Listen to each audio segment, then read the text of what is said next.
All right, welcome to Speak for Yourself. I'm Jason Whitlock. Colin Cowherd is out today, so I'll be joined by his radio co-host, Christine Leahy, as well as Fox Sports radio host Doug Gottlieb, Super Bowl champions Greg Jennings and Seth Joyner, and, of course, blog kingpin Jason McIntyre. We have a fantastic show planned for you today. We'll talk NBA legend Charles Barkley's non-PC advice for black people, Terrell Owens' dating advice for Ezekiel Elliott, and the latest Hail Mary PR move trying to drum up interest in Mayweather-McGregor. But let's start with the growing political movement in the sports world and the social justice warrior formerly known as an NFL quarterback, Colin Kaepernick.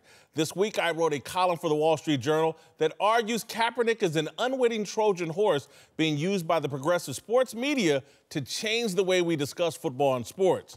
A brief history lesson. In 1200 BC, the Greeks allegedly invaded the city of Troy by hiding inside hollowed-out wooden horses. My point is the PC media have invaded the sports world by hiding inside the Kaepernick controversy and have completely changed the way we discuss sports.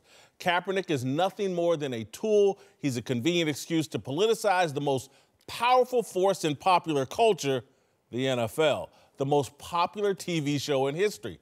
I have to tip my hat to Kaepernick and his political handlers. More than LeBron James or any athlete since Muhammad Ali, Kaepernick has changed the conversation about sports.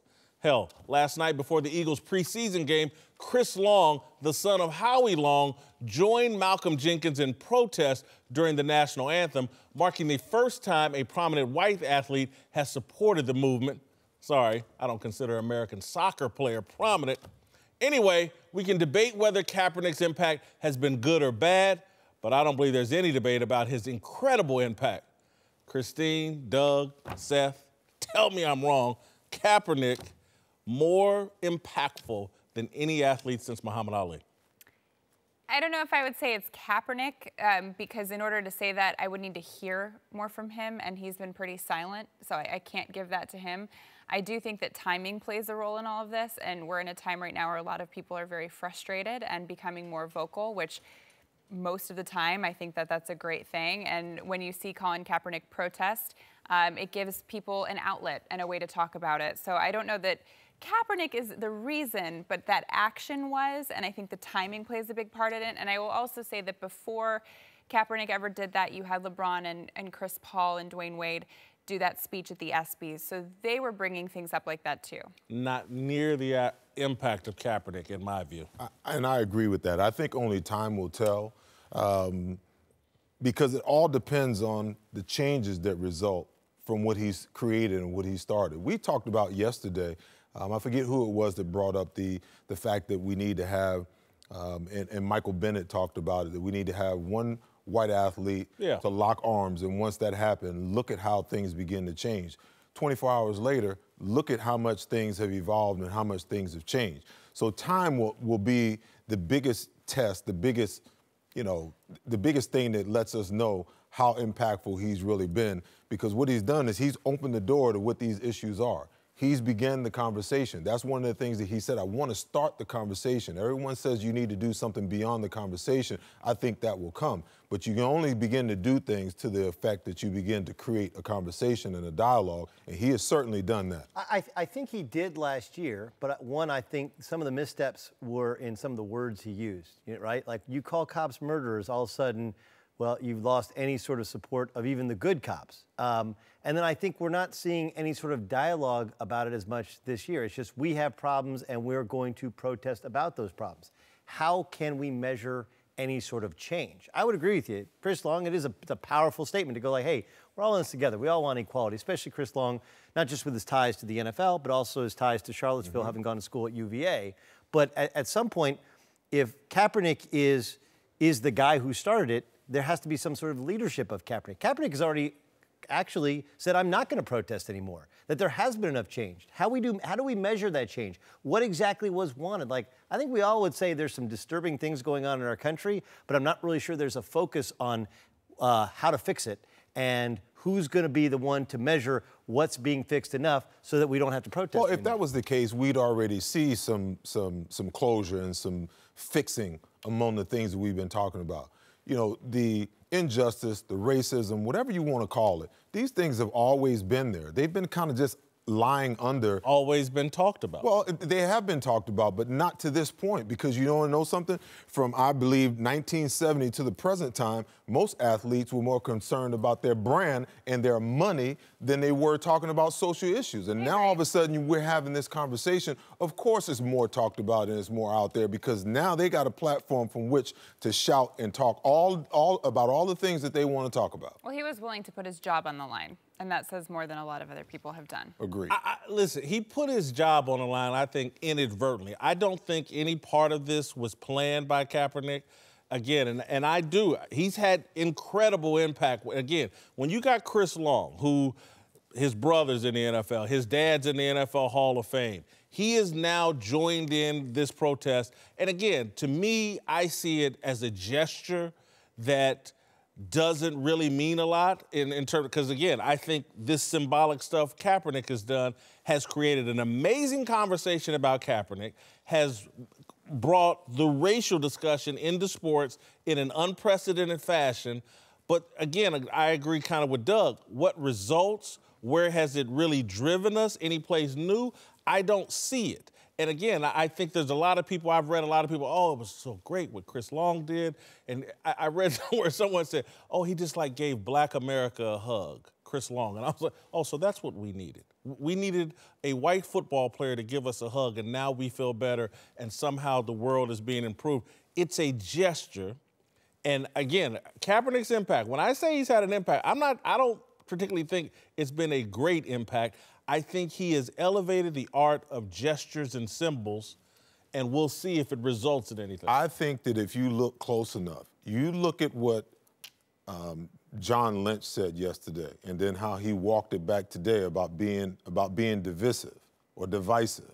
And then you turn around and you watch Chris Long with his arm around Malcolm Jenkins yesterday, and then less than 24 hours, he comes back and says, I made a mistake in my assertion that this protest stuff is divisive. But that's actually what he was saying, right? You can't even say it's divisive or divisive. By the way, I think you don't apologize for things. You never apologize for things that you mean. He made an apology and came back and said, I'm wrong because it's not divisive. I would agree. Publicly, he made a statement. And the thing, what we should have learned from the last election is a lot of people say a lot of things publicly, and then when they get in a private moment, in a voting booth, or where decisions are actually being made, it may contradict everything they've said publicly.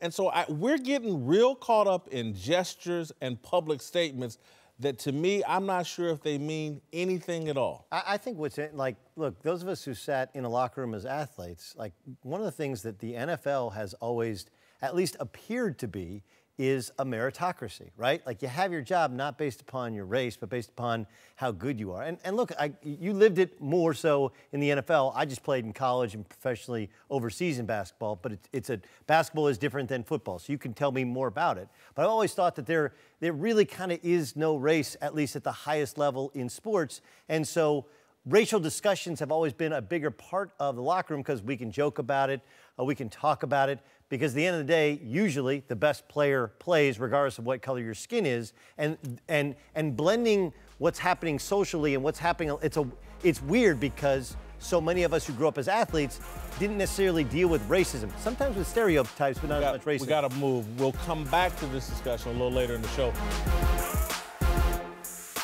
For the most part, Major League Baseball had stayed out of the racial controversy engulfing the sports world, but no longer.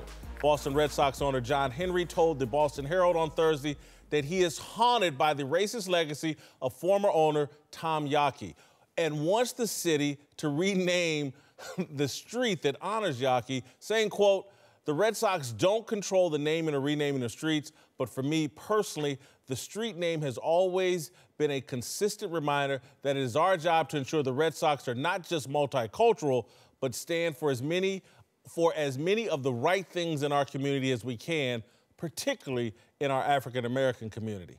Yawkey owned the Red Sox from 1933 to 1976. In 1959, the Red Sox were the last Major League Baseball team to integrate, and Boston had a terrible reputation for black ball players. the tragic race-related events in Charlottesville last weekend over the Robert E. Lee statue caused John Henry to speak about his desire to rename Yawkey Way. I see moves like this as a very slippery slope that could potentially backfire on the black community.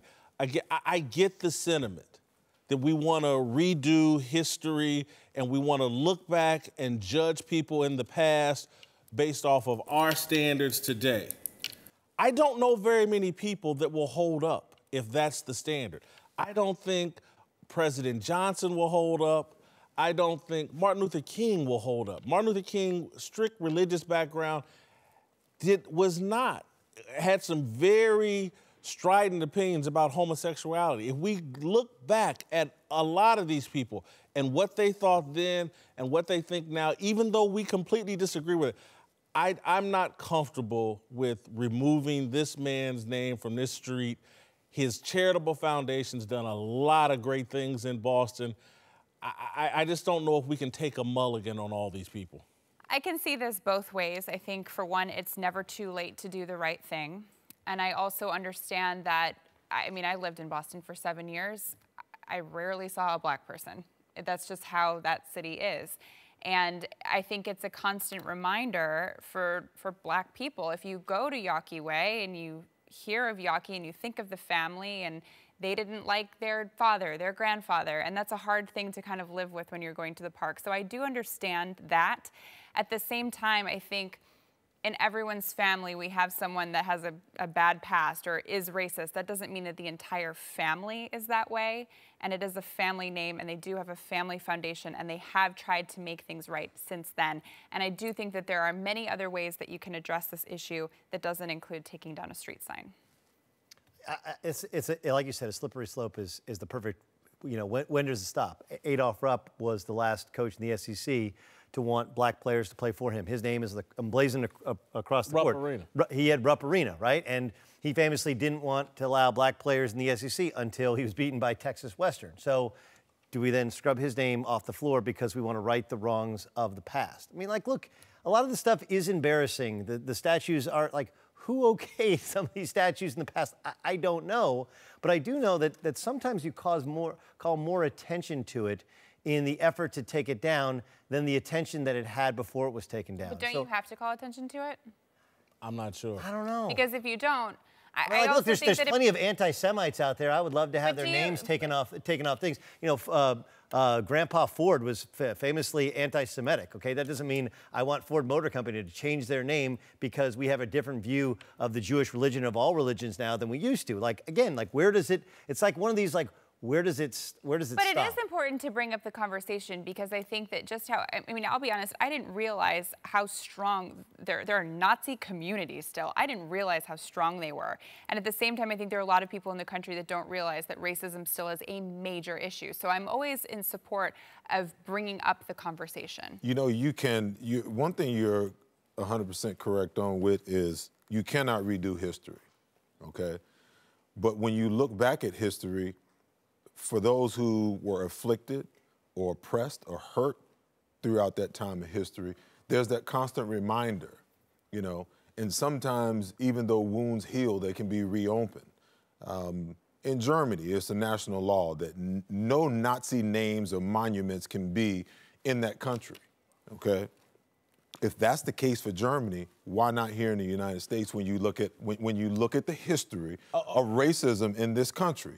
Now, let me stop you there. I'm gonna give you the ball back, but just keep in mind, they were cooking people in ovens, and the Holocaust is not equivalent to Tom Yawkey being, by 1 year, the last guy in Major League Baseball to integrate his team. The Detroit team beat him by a year, or their owner would have this distinction. And so I just think that's a damage to analysis. I get it, and there's no comparison. But injustice and affliction is injustice and affliction no matter where it is. When I see the pictures, of my heritage being hung from a tree, burned, pulled apart, okay, those things are just as painful for me as those images are for, the victims of the Holocaust. Now, this man has said that He's on this team since 2002, and he said, this has haunted me.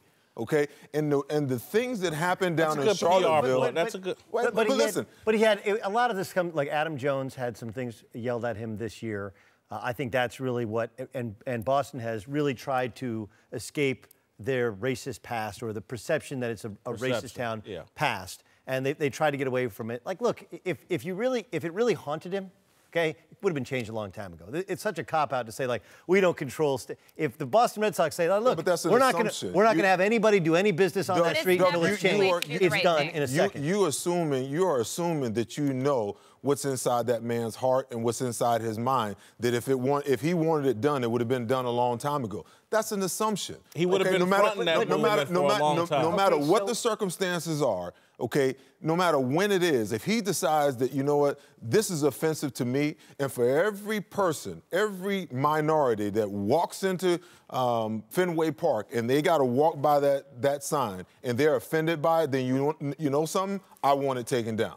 Nothing wrong with that. So then what about George Washington had slaves? Do we take him? Oh, so it becomes a freedom of speech thing. Do we take Thomas Jefferson? Well, but the thing about those gentlemen weren't trying to split and divide a country. They were trying to unite a country against a confederacy that was trying to... No. George Washington, the country was already united at that time. So we got to be careful. Tom Yawkey wasn't trying to divide the country. He was a reflection of Boston, a very white city that was the last to integrate its team. Again, Detroit, some other teams were also very late in integrating their teams. Again, I just think, I think about my father. I'm telling you, he's one of the greatest human beings to walk the planet. He was racist. He did not like white people. I get it. And made it crystal clear to me and everybody else. One of the greatest human beings to walk this planet. I love my father to death. I would not want to see him judged on one thing. And so this Yawkey Foundation's done a lot of great work in Boston. And we have to, if you understand the Bible, everybody is flawed in some really tragic ways. And we just can't erase them from history and say they accomplished nothing, they contributed nothing. We must remove them. If that's the standard, everybody's going down.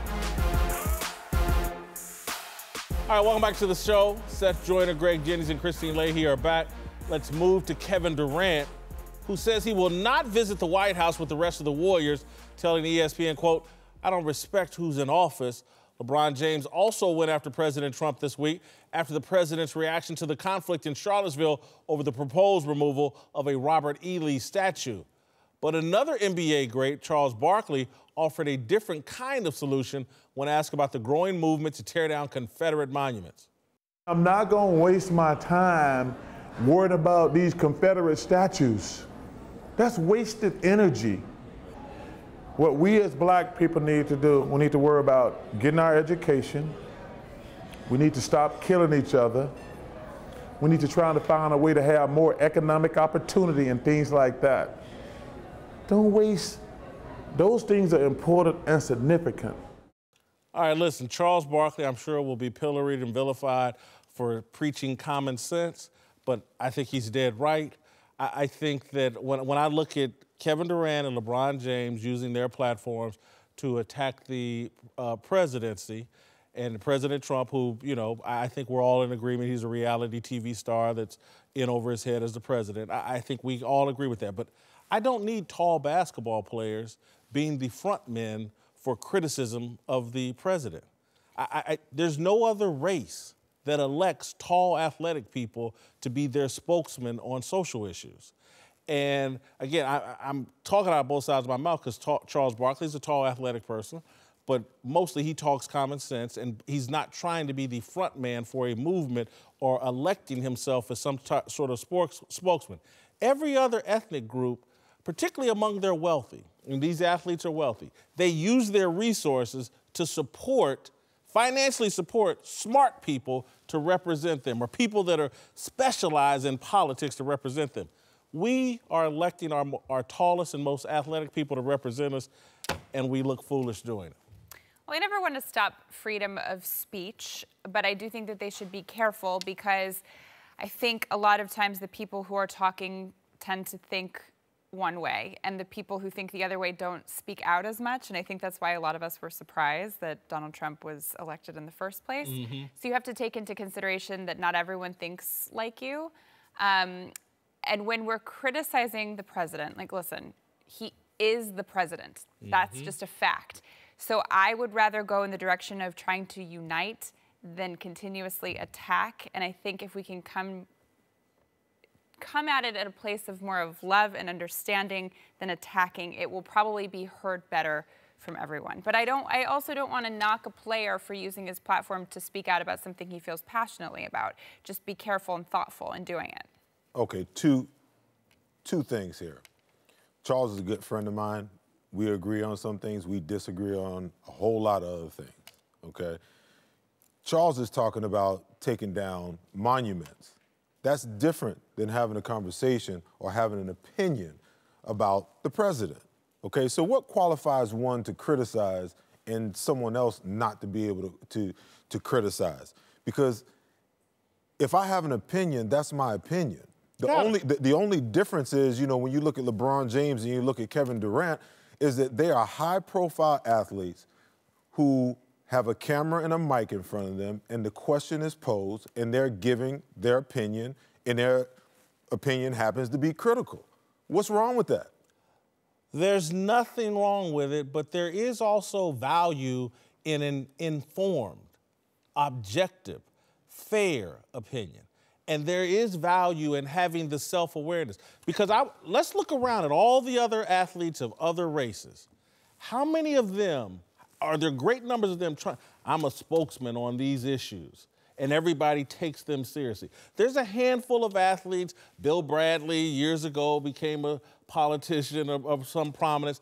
But most other athletes have enough self-awareness to know, you know, that ain't my lane. That's not my area of expertise. Why would we tell anyone what their lane is? But you know, I know it's Go ahead. my problem with that is, okay, people will say to me, even on Twitter sometime, you're a football player. Why are you talking about politics? Why are you talking about this?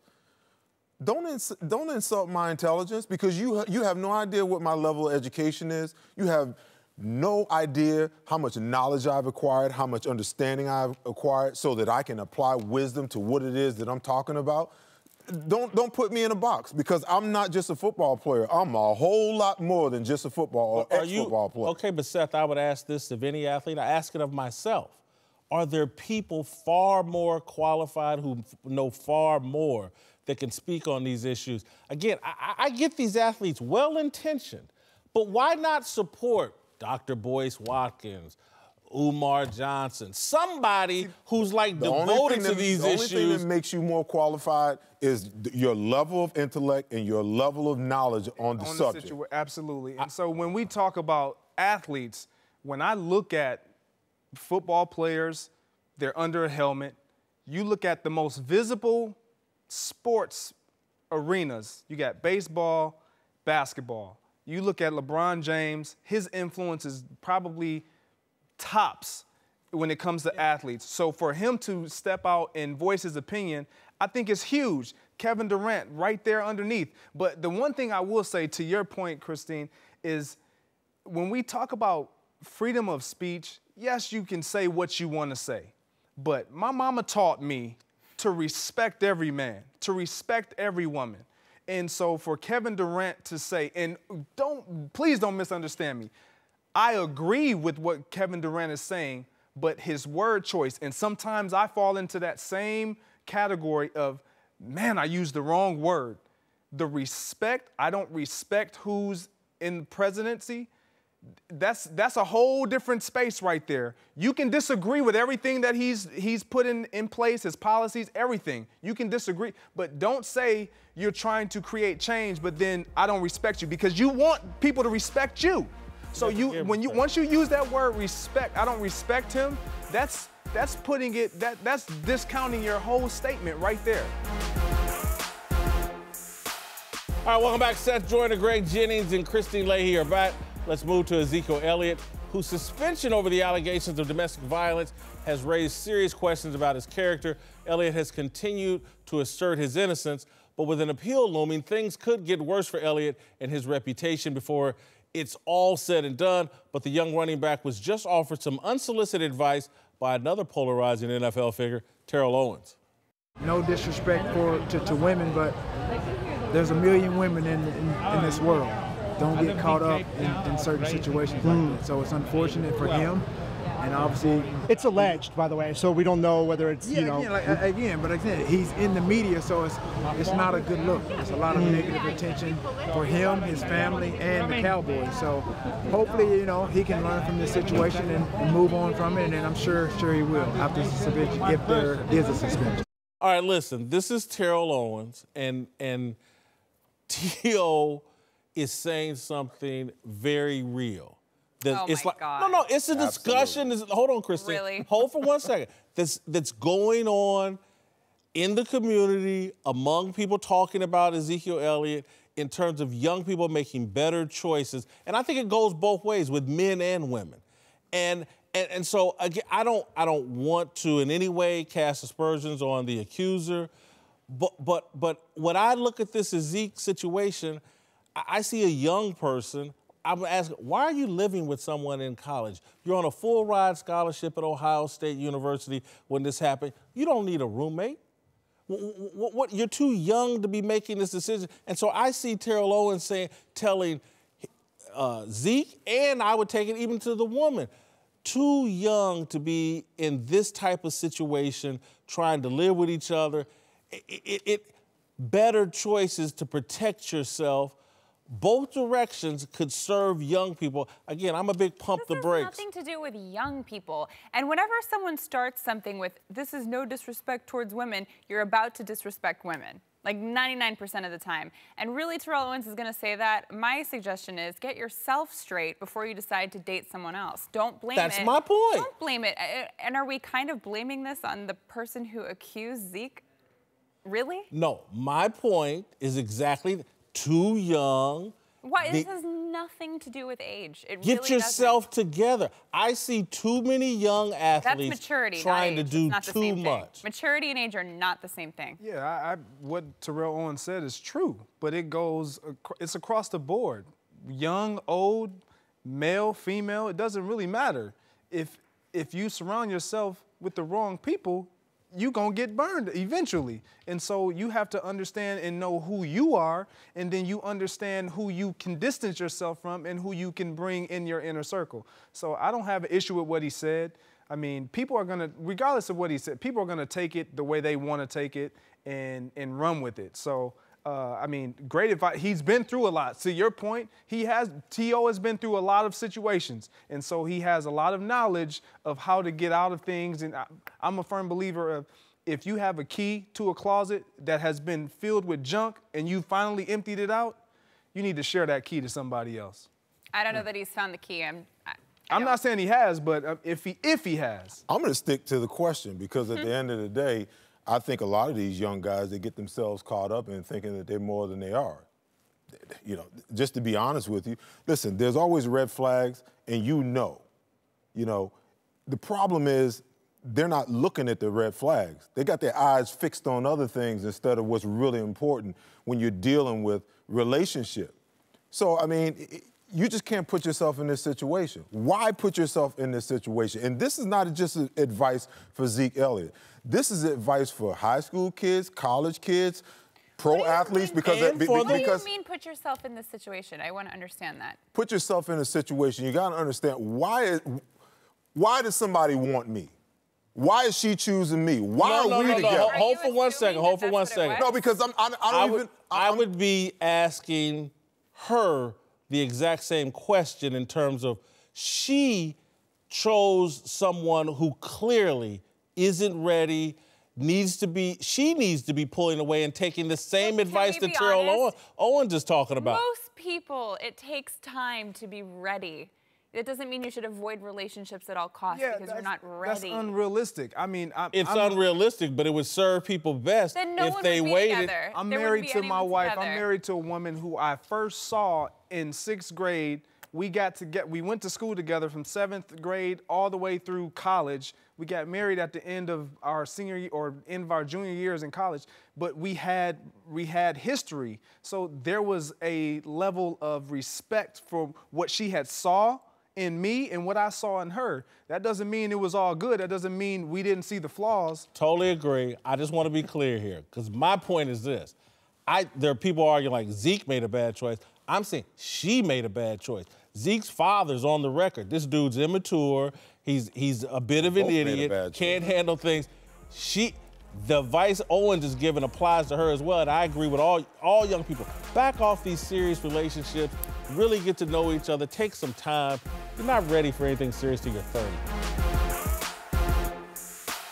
All right, welcome back to the show. Christine Leahy, Doug Gottlieb, and we're joined now by the founder of the Big League, Jason McIntyre.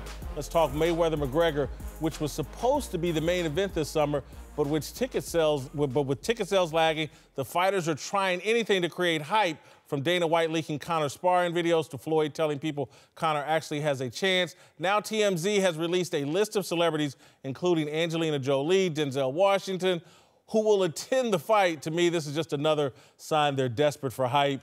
This is McIntyre, you work in the blogosphere. This was leaked to TMZ. But how is it going to help the fight at all? Like, is somebody going to say, cool people are going. Angelina Jolie's going to be there? Gosh, I got to get the fight now. Like, I don't think anybody's doing that. Nobody's ticket sales. Oh, yeah, Angelina's going to be in the building. I've got to be there. I got to drop $1,500. Come on, Doug. Can we be honest? Like anything that's happening between now and the fight is 100% a publicity stunt. It just is. And but it's not going to work. I've said the entire time, I don't think the fight itself is going to be that interesting. It's everything surrounding it, the walk-ups, the parties. And I've always said I think that they should do a performance. Honestly, to make the ticket prices worth it, give us a little mini concert. And this is one way of doing it. Bring a ton of celebrities there. I mean, you said it was going to be like the Super Bowl atmosphere. I did. Right? And celebrities show up at the Super Bowl. I've now reduced it to it's going to be the Super Bowl in people's homes. There will be parties in homes. Right. People aren't going to Vegas. No. People aren't paying exorbitant ticket prices and hotel prices. Everybody says this is the last time. Last time I'm going to pay $100 to see a Floyd Mayweather fight. I actually think this is the last time. Everybody's going to buy it, and they're going to see it's just a ruse, and then they're going to officially be done with this thing. Well, because he's going to be done after he loses, right? He's 40, he's going down. Super fights. Yeah, this is Floyd exploding. We'll see you next week.